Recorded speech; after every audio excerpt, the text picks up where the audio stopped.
السلام عليكم ورحمة الله وبركاته.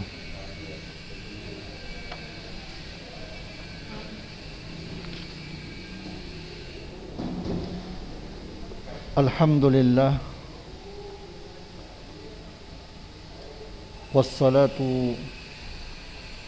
والسلام على رسول الله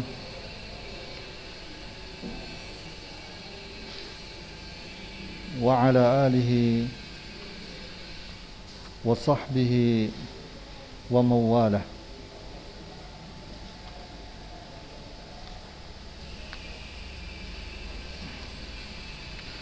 Anak-anak Ustaz yang Ustaz cintai dan Ustaz banggakan, mari kita bersyukur kepada Allah Subhanahu wa taala atas seluruh nikmat dan karunia-Nya yang masih Ia berikan kepada kita. Kemudian salawat dan salam kepada Rasulullah sallallahu alaihi wasallam dan seluruh para sahabatnya serta para pengikutnya sekalian. Anak-anak Ustaz yang Ustaz cintai, bahwa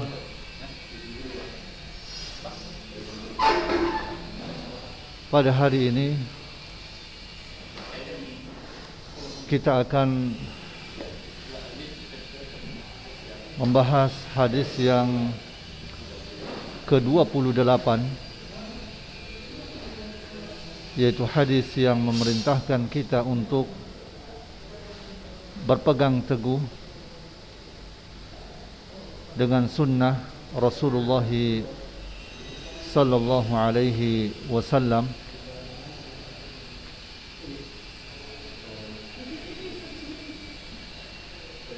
dan khulafaur rasyidin.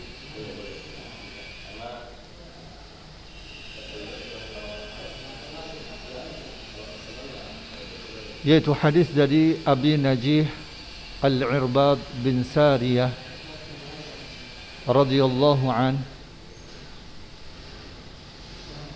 di mana ia berkata, wa'adhana Rasulullah sallallahu alaihi wasallam maw'izatan wajilat minha al-qulubu wa darifat minha al-uyunu, faqulna ya Rasulullah ka'annaha maw'izatu muwaddi'in fa'awsina, qala usikum bitaqwallahi azza wa jalla was-sam'i wat-ta'ati wa in ta'ammara 'alaykum 'abdun fa innahu man ya'ish minkum fasayara ikhtilafan katsira فعليكم بسنتي وسنة الخلفاء الراشدين المهديين عدوا عليها بالنواجذ وإياكم ومحدثات الأمور فإن كل بدعة ضلالة. ورواه أبو داود والترمذي وقال حديث حسن صحيح. Dari Abu Najih Al-Irbad bin Sariyah radhiyallahu an, ia berkata, Rasulullah sallallahu alaihi wasallam memberikan nasihat kepada kami dengan nasihat yang membuat hati takut dan menjadikan air mata berlinang. Kami berkata, wahai Rasulullah, nasihat ini seakan-akan nasihat dari orang yang akan berpisah. Oleh karena itu berikanlah wasiat kepada kami. Beliau bersabda, aku berwasiat kepada kalian, hendaklah kalian bertakwa kepada Allah mendengar dan taat kendati kalian diperintah seorang budak. Sungguh orang yang masih hidup di antara kalian sepeninggalku, maka ia akan melihat perselisihan yang banyak. Karenanya hendaklah kalian berpegang teguh kepada sunnahku dan sunnah para khulafaur rasyidin. Peganglah erat-erat sunnah tersebut dan gigitlah dengan gigi geraham kalian, dan jauhilah oleh kalian setiap perkara yang baru dalam agama, karena sesungguhnya setiap perkara yang baru adalah bid'ah, dan setiap bid'ah adalah sesat.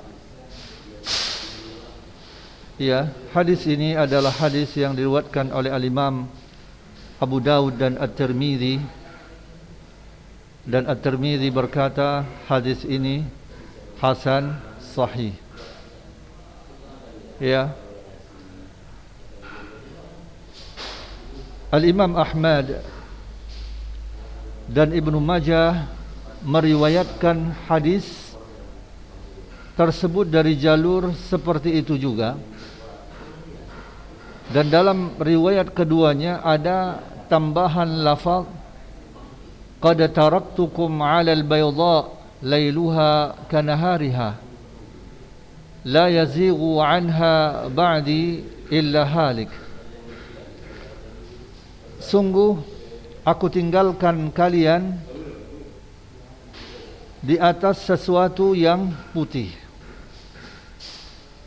malamnya seperti siangnya, dan tidak menyimpang darinya sepeninggalku kecuali orang yang binasa.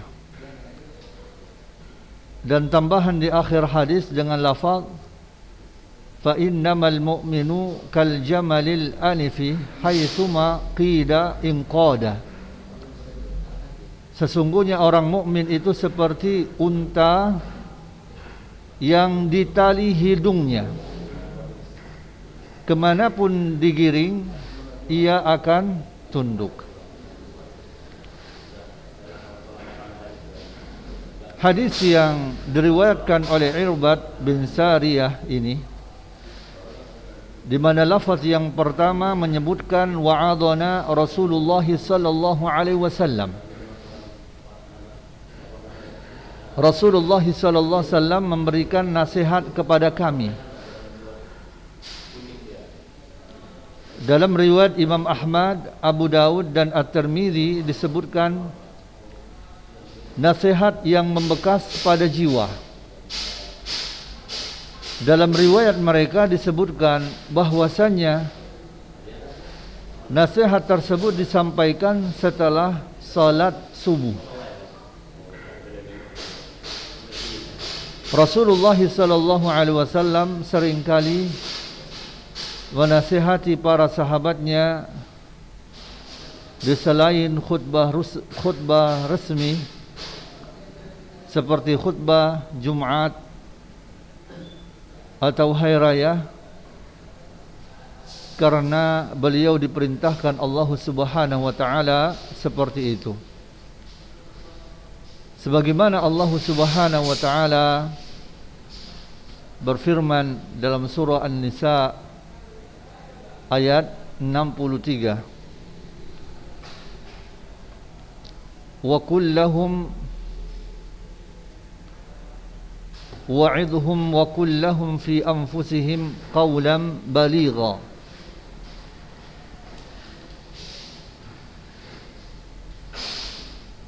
Dan berikanlah nasihat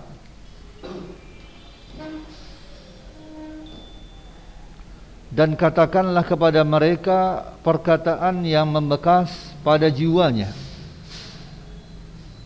Dan Allah Subhanahu wa taala berfirman, ud'u ila sabili rabbika bil hikmati wal mau'izatil hasanah.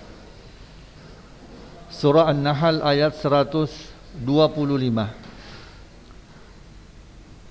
Serulah manusia kepada jalan Rabbmu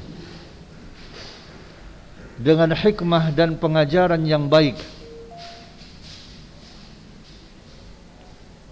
Akan tetapi Rasulullah sallallahu alaihi wasallam tidak terus-menerus memberi pelajaran kepada para sahabat, tetapi dengan cara memilih waktu yang tepat, sebagaimana diriwayatkan dari Abu Wail. Ia berkata, Abdullah bin Mas'ud mengajar kami setiap hari Kamis. Kemudian seseorang berkata, wahai Abu Abdurrahman, sungguh kami menyukai pembicaraanmu dan tertarik kepadanya. Oleh karena itu kami berharap kiranya engkau memberikan pelajaran kepada kami setiap hari. Abdullah bin Mas'ud radhiyallahu an berkata, tidak ada yang menghalangiku untuk berbicara kepada kalian, melainkan aku tidak ingin membuat kalian jemu atau bosan. Sesungguhnya Rasulullah sallallahu alaihi wasallam memilih waktu yang tepat untuk memberi pelajaran kepada kami, karena beliau khawatir kami merasa bosan. Balaghah adalah upaya memahamkan makna-makna yang dimaksudkan dan memasukkannya ke dalam hati para pendengar dengan kata-kata yang paling baik, paling fasih, paling manis bagi telinga, dan paling menyentuh hati. Nabi SAW terbiasa singkat dalam berkhutbah dan tidak lama, namun ringkas dan padat. Dari Jabir bin Samurah, ia berkata, aku pernah salat bersama Nabi SAW. Ternyata salat dan khutbah beliau itu sedang-sedang saja. Hadis ini dikeluarkan juga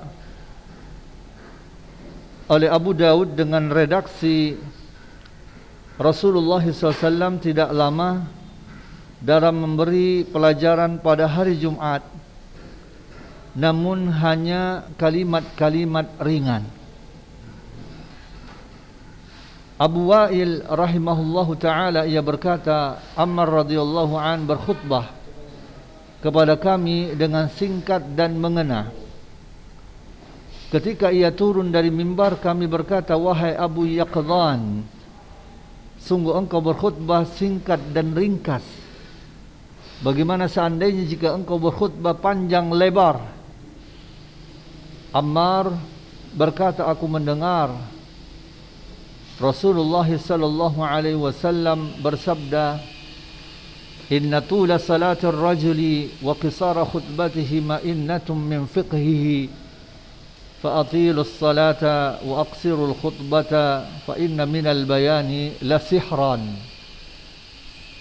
Lamanya salat seseorang dan pendeknya khutbah adalah bukti dari dalamnya pemahaman agamanya. Oleh karena itu, panjangkanlah salat dan pendekkanlah khutbah, karena di antara perkataan penjelasan itu ada yang menyihir, menarik hati. Perkataan Al-Irbad radhiyallahu an, wajilat minhal qulubu wa darafat minhal uyun. Hati kami takut kepadanya dan mata mencucurkan air mata. Ini adalah dua sifat orang-orang yang beriman yang dipuji oleh Allah Subhanahu wa taala ketika mereka mendengarkan zikir, mendengarkan ayat-ayat Allah, mendengarkan pelajaran-pelajaran agama, sebagaimana yang difirmankan Allah taala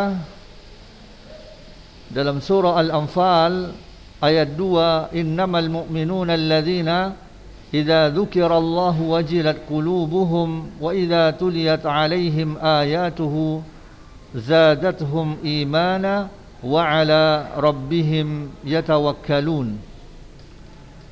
Sesungguhnya orang-orang yang beriman adalah mereka yang apabila disebut nama Allah gemetar hatinya, dan apabila dibacakan ayat-ayatnya kepada mereka bertambah kuat imannya dan hanya kepada Rabb mereka bertawakal. Dan Allah Subhanahu wa taala berfirman dalam surah Al-Maidah ayat 83, wa idza sami'u ma unzila ila ar-rasuli tara a'yunahum tafidu minad dam'i mimma 'arafu minal haqq. Dan apabila mereka mendengarkan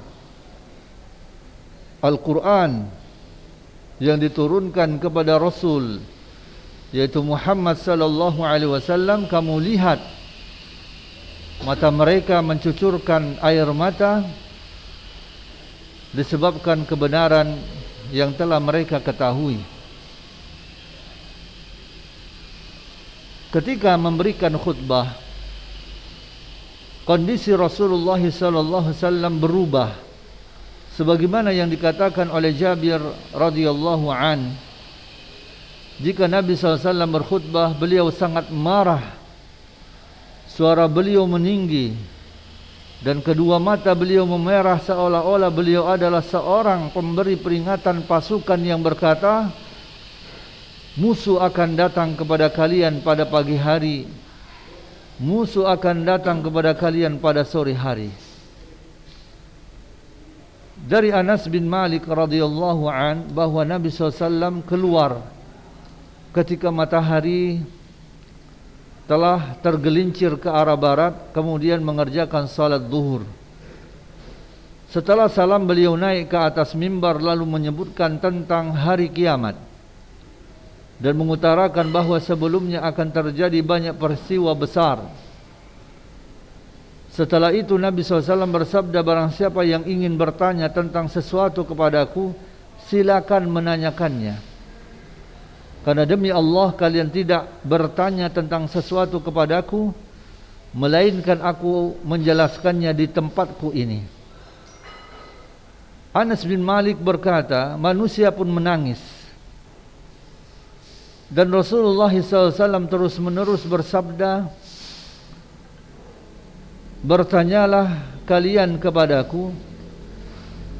Seseorang mendekat kepada Nabi SAW dan berkata,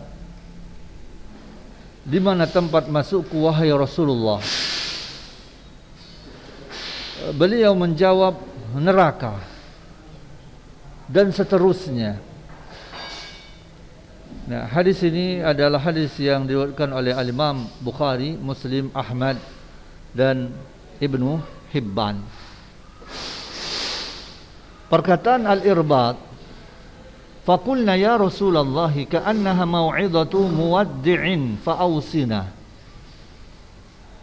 Kami berkata, wahai Rasulullah, sepertinya nasihat ini adalah nasihat dari orang yang akan berpisah. Oleh karena itu berilah kami wasiat. Ini menunjukkan bahwa Nabi sangat serius dalam nasihat tersebut dan berbeda pada nasihat lainnya.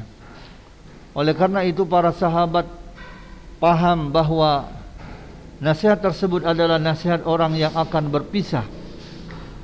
Karena orang yang akan berpisah terkadang menyentuh dalam perkataan dan perbuatan yang tidak bisa dilakukan orang lain. Karenanya Nabi SAW memerintahkan seseorang solat seperti solatnya orang yang akan berpisah, sehingga ia akan mengerjakannya sempurna mungkin. Bisa jadi di khutbah tersebut Nabi SAW mengisyaratkan bahwa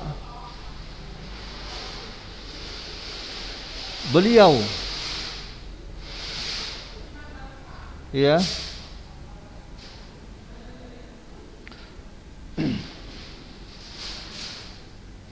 bahwa Nabi SAW mengisyaratkan bahwa beliau akan berpisah sebagaimana yang beliau lakukan pada haji wada. Karena itu Nabi sallallahu alaihi wasallam bersabda,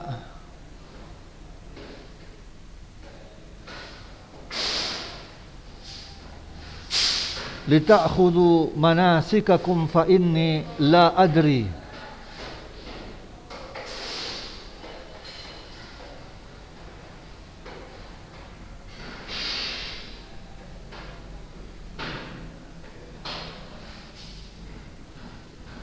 La'alli la ahujju ba'da hajjati hadhihi. Nabi sallallahu alaihi wasallam bersabda, ambillah tata cara manasik haji kalian dariku. Sungguh aku tidak tahu, barangkali aku tidak menunaikan haji lagi setelah ini. Setelah itu Nabi SAW mengucapkan selamat berpisah kepada kaum muslimin dan mereka pun berkata, ini haji wada, perpisahan. Ketika Nabi SAW pulang dari haji wada ke Madinah, beliau mengumpulkan manusia di telaga mata air di antara Mekah dan Madinah yang bernama Khum. Dan beliau sallallahu alaihi wasallam bersabda kepada mereka, ala ayyuhan nas, fa innama ana bashar yushiku ayyatiya rasulu rabbi fa ujib. Ketahuilah wahai manusia, sungguh aku adalah manusia biasa. Tidak lama lagi utusan Rabbku datang, kemudian aku memberikan jawaban. Kemudian Rasulullah SAW menganjurkan kaum muslimin berpegang teguh kepada kitabullah dan mewasiatkan berbuat baik kepada keluarga beliau.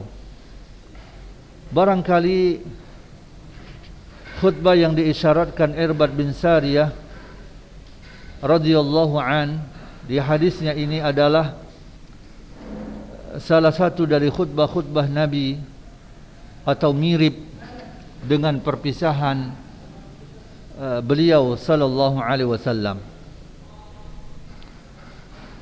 Perkataan para sahabat, fa'ausina, oleh sebab itu berilah kami wasiat wahai Rasul. Wasiat yang mereka maksud adalah wasiat yang mencakup, wasiat yang lengkap. Karena mereka paham betul bahawa Nabi SAW akan berpisah dengan mereka. Maka mereka meminta beliau memberikan wasiat di mana berpegang teguh kepadanya. Ya, berpegang teguh kepada wasiat tersebut. Ya, itu bermanfaat bagi mereka sepeninggal Nabi SAW.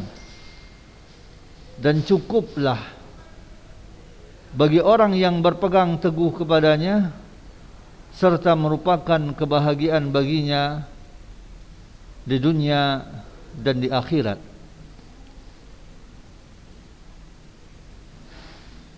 Sabda Rasulullah sallallahu alaihi wasallam, usikum bitaqwallahi azza wa jalla was-sam'i wat-tha'ah. Aku berwasiat kepada kalian, hendaklah kalian bertakwa kepada Allah Ta'ala, mendengar dan taat. Ya, kedua kalimat ini menghimpun kebahagiaan di dunia dan di akhirat. Adapun takwa maka menjamin kebahagiaan di akhirat bagi orang yang berpegang teguh kepadanya, dan merupakan wasiat Allah kepada manusia generasi pertama dan terakhir. Sebagaimana Allah Ta'ala berfirman, walaqad wassayna alladhina utul kitaba min qablikum wa iyyakum anittaqullah. An-Nisa ayat 131. Dan sungguh kami telah memerintahkan kepada orang yang diberi kitab suci sebelum kamu dan juga kepadamu agar bertakwa kepada Allah Tabaraka wa Ta'ala. Adapun mendengar dan taat kepada pemimpin kaum muslimin, maka di dalamnya terdapat kebahagiaan dunia dan dengannya seluruh kemaslahatan manusia di kehidupan mereka menjadi teratur dan bisa mereka gunakan memenangkan agama dan taat kepada Rabb mereka, sebagaimana yang dikatakan Ali bin Abi Thalib, sesungguhnya manusia tidak bisa diperbaiki kecuali oleh seorang pemimpin yang baik maupun yang jahat. Jika pemimpin tersebut jahat, orang yang beriman bisa beribadah kepada Tuhannya pada masa pemerintahannya, dan memimpin jahat tersebut membawanya kepada ajalnya.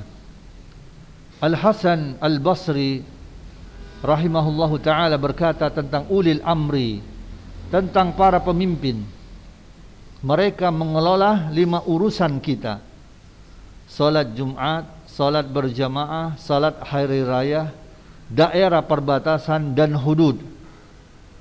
Demi Allah, agama tidak akan tegak kecuali dengan melalui mereka, para pemimpin, kendati mereka melewati batas dan zalim. Demi Allah, apa yang diperbaiki Allah melalui mereka itu lebih banyak daripada apa yang mereka rusak.